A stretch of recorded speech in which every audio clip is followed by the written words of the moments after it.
capítulo 4. Filipenses capítulo 4, nós vamos ler os versículos 6 e 7.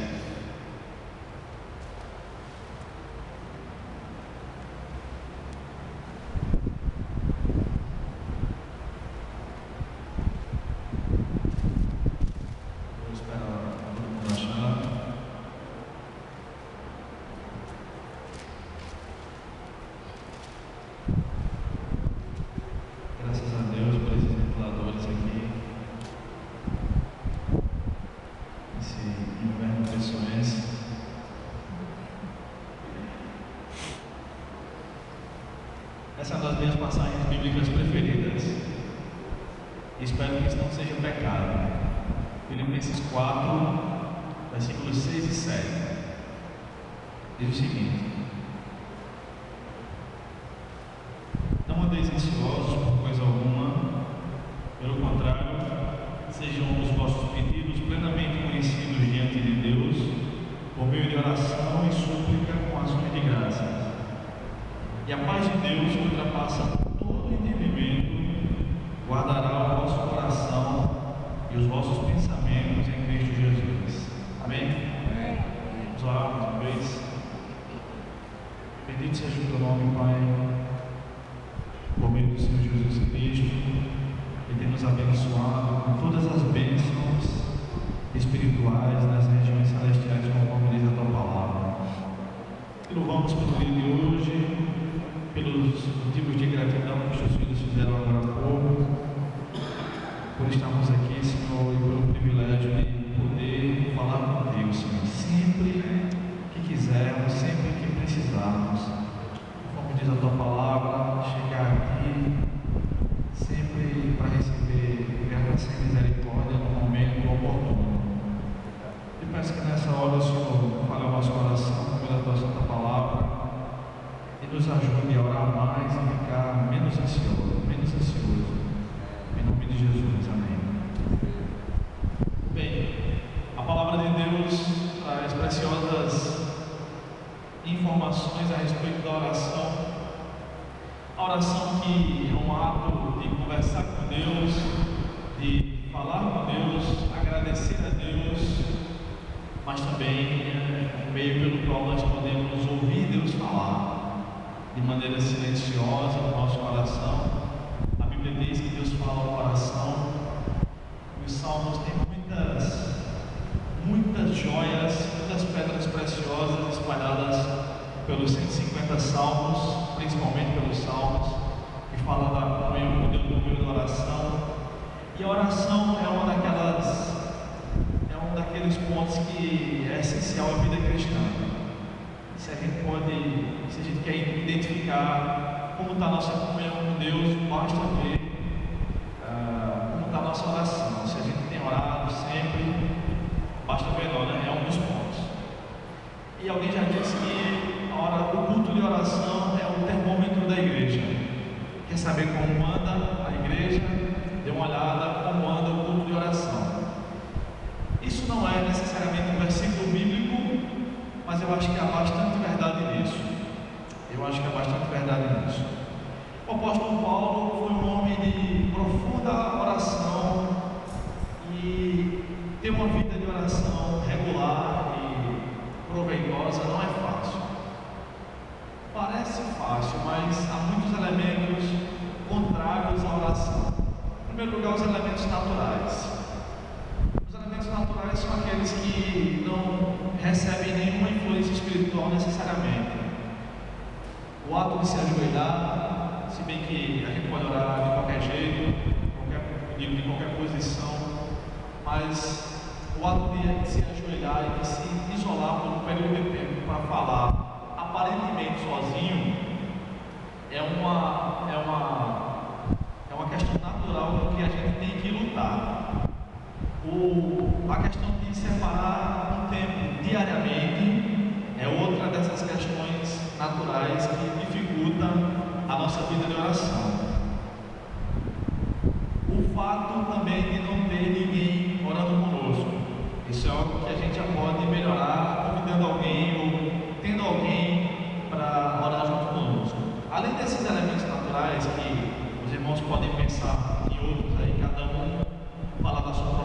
dificuldade, existem também os elementos espirituais contrários à oração. Com certeza há muita investida demoníaca contra a nossa vida para que a gente não ore. Certamente deve haver certas malignas para que a gente pense mais em descansar do que em orar, mais em se entreter do que em orar, mais em trabalhar, seja até mesmo na obra de Deus, do que orar. Eu gosto muito de livros de oração. O primeiro livro que eu comprei, eu ainda tenho esse livro, foi o livro do pastor Poyong Shu, pastor coreano, A Oração Eficaz. É um livrinho fininho, muito interessante. Preciso até reler esse livro. Há muito tempo que eu não leio esse livro. E o pastor Poyong Shu é um pastor coreano, da Coreia do Sul, que passou por muitas dificuldades e passou por muita fome também, por conta da guerra na Coreia, e ele aprendeu a orar da pior maneira possível, quando precisava pedir a Deus o básico para sobreviver. O pastor Poyong Shu ainda está vivo, até onde eu sei, e ele é o pastor da maior igreja do mundo, a Igreja do Evangelho Pleno, em Seul, na capital da Coreia, que é a capital da Coreia do Sul, com quase 1 milhão de membros. Ele deve orar em torno de 6 horas por dia, 5 horas por dia atualmente, e levantando homens que se levantaram em oração. Foi o meio que Deus usou para levantar a igreja na Coreia do Sul. Para vocês terem ideia, em uma determinada denominação na Coreia do Sul, eles fazem vigílias de oração toda sexta-feira de noite, e a noite toda, e o seminarista que faltar 2 cultos daquele de oração num ano, não está apto a ser pastor naquela denominação, de acordo com os critérios que eles utilizam lá. Se isso fosse feito comigo e com os meus colegas seminaristas, nenhum deles estaria no ministério hoje. Detalhe, praticamente a minha turma toda de formatura hoje é pastora, missionária, praticamente todos já foram ordenados. Formei em 2008, vai fazer 5 anos esse ano, todos praticamente foram ordenados ao ministério. Eu praticamente sou a exceção. Esse texto que nós lemos, esses 2 versículos, são preciosos demais. E particularmente Deus já falou muito comigo no meio desses versículos. Não andeis ansiosos, é um mandamento bíblico. Não andeis ansiosos por coisa alguma. O ser humano naturalmente se preocupa. É claro que há aquelas exceções que eu e você conhecemos de pessoas extremamente irresponsáveis que não se preocupam com nada. Quem aqui conhece alguém assim? Vocês não conhecem ninguém assim? Eu conheço. Eu conheço, e não é só uma pessoa não. Pessoas extremamente irresponsáveis. Não são pessoas de muita fé não. Essas que eu estou em mente agora. São extremamente irresponsáveis. Mas pessoas naturalmente irresponsáveis, se preocupam com o que deve ser, com algumas coisas que merecem a preocupação humana. Mas, vez por outra, a gente se pega ansioso demais, e geralmente por alguma coisa ou por algumas coisas que a gente não pode, por mais preocupado que possamos ficar, mudar. O Senhor Jesus disse que a gente não deve andar ansioso pelo que a gente deve comer, ou beber, ou vestir, porque por mais que a gente se preocupe, a gente não vai acrescentar um palmo ou um côvado além da nossa vida, não vai adiantar de nada.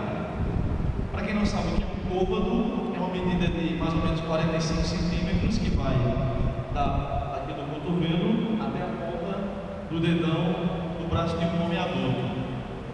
E aí na Bíblia tem 2 tipos de côvado, o côvado maior e o côvado menor, mas geralmente se fala de um côvado de 45 centímetros. Isto é, por mais que a gente se preocupe, a gente não pode acrescentar um passo passo sequer da nossa vida. A Bíblia diz que todos os nossos dias estão escritos no livro do Senhor, foram contados por Ele. Paulo fala que a gente não deve se preocupar, inicialmente os filipenses, mas também para nós, por se tratar da palavra de Deus, não devemos andar ansiosos por coisa alguma. Paulo era um homem que tinha motivos de sobra para ficar ansioso.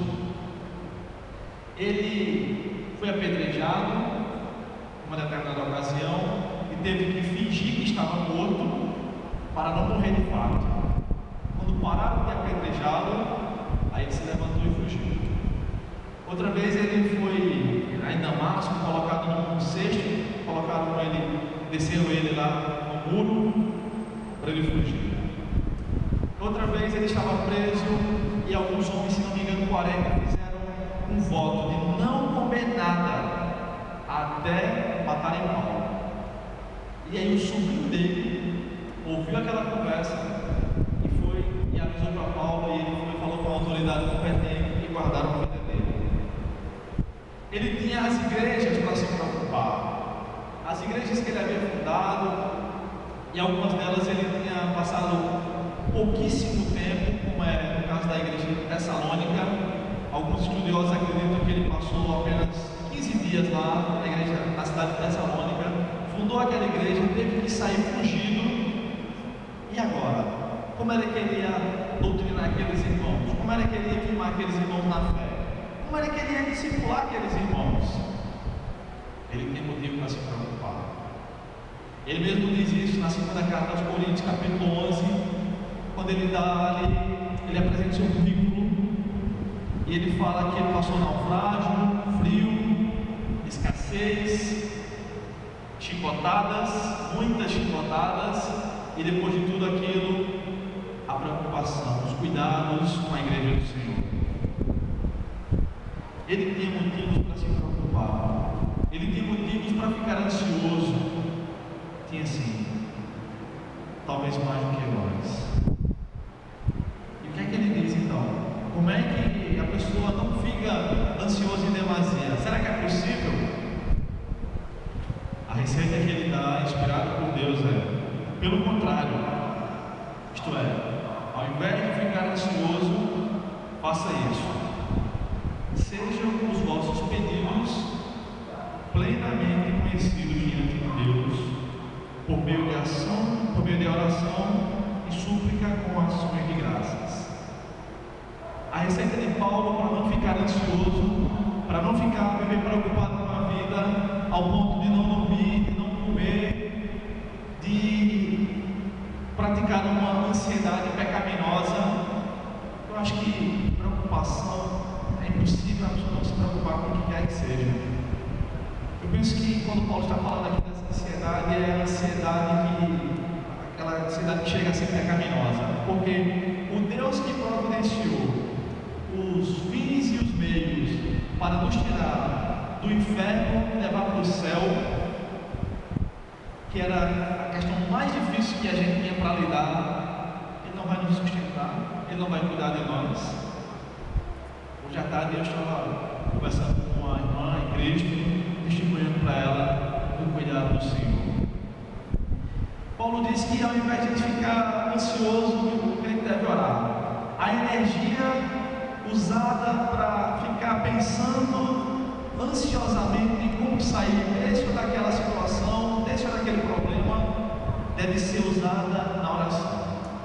Ó Deus, tira essa ansiedade do meu coração, me salva dessa ansiedade que está me consumindo, me salva e me ajuda a confiar mais em Ti, e é apresentar, sejam plenamente conhecidos os nossos pedidos diante de Deus, isto é, falar tudo aquilo que a gente quer, pedir tudo a Deus, não deixar nada no coração, falar todos diante do Senhor, seja o pedido qual for, e aguardar, orando, pedindo a vontade de Deus. Na primeira carta de João, o apóstolo João, ele diz que nós vamos pedir e receber, estou parafraseando, quando a gente pedir de acordo com a sua vontade. Interessante que nessa mesma carta, escrevendo aos Filipenses, gostava demais, tinha uma profunda comunhão com eles. Filipenses é uma igreja pobre. E Paulo recebe a oferta que eles mandam para Paulo. Ao contrário da igreja de Corinto, que era uma cidade rica, riquíssima, e a igreja era uma igreja rica também, Paulo não aceitou o salário deles, mesmo tendo trabalhado lá por 1 ano e meio. Por que Paulo fez isso? Não recebeu o salário que lhe era devido. Ele mesmo diz isso, 1 Timóteo, capítulo 5, versículos 17 e 18, ele escreveu para seu discípulo Timóteo, e diz assim: os presbíteros que governam bem devem ser dignos de honra em dobro, principalmente os que trabalham na pregação e no ensino, porque a Escritura diz, e aqui ele cita um trecho de Deuteronômio e um trecho do Evangelho de Lucas, colocando o Evangelho de Lucas no mesmo pé de igualdade do Antigo Testamento e de Escritura Sagrada. E ele diz: não amarres a boca do boi quando ele estiver debulhando. E aí ele cita outro trecho: o trabalhador é digno do seu salário. Ele mesmo ensinava isso, ele sabia que ele era digno de receber aquele salário, mas se juntou provavelmente com Priscila e Áquila e foi fazer tendas e viver de tendas, porque aqueles irmãos de Corinto eram soberbos e orgulhosos e não queriam, muitos deles não iam com a cara de Paulo, mas os irmãos de Filipos não, eram amigos de Paulo. E ele recebeu as ofertas que esses irmãos mandaram.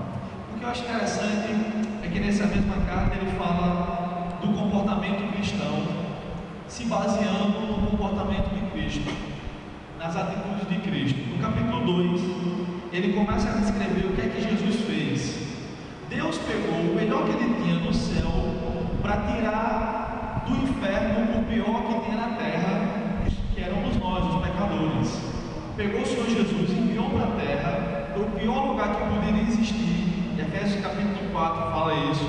E para tirar nós, os piores pecadores, Paulo se considerava o pior dos pecadores, 1 Timóteo 15. E aí, capítulo 2, versículo 5, ele diz: tende em vós o mesmo sentimento que houve também em Cristo Jesus, que existindo na forma de Deus, não considerou o fato de ser igual a Deus algo a que se devesse apegar. Mas pelo contrário, esvaziou a si mesmo, assumindo a forma de servo e fazendo-se semelhante aos homens. Assim, na forma de homem, humilhou a si mesmo, sendo obediente até a morte de cruz. O processo que envolveu a morte do Senhor Jesus foi um processo profundamente angustiante.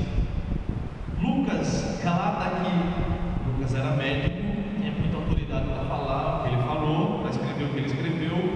Ele diz que Jesus ficou tão angustiado, mas tão angustiado, que chegou a suar sangue. Os vasos sanguíneos do Senhor Jesus, e não se esqueça que ele não é apenas 100% Deus, ele também é 100% homem. E os vasos sanguíneos dele se dilataram por conta da angústia e da ansiedade. Olha, Jesus sabia que ia morrer e sabia como ia morrer. Cada chicotada que ia levar, cada espinho daquela coroa de espinhos que fizeram para ele, ele sabia a dor que cada uma seria na sua cabeça. Aquela imagem que às vezes a gente vê num quadro, uma pintura de um Jesus crucificado, uma gotinha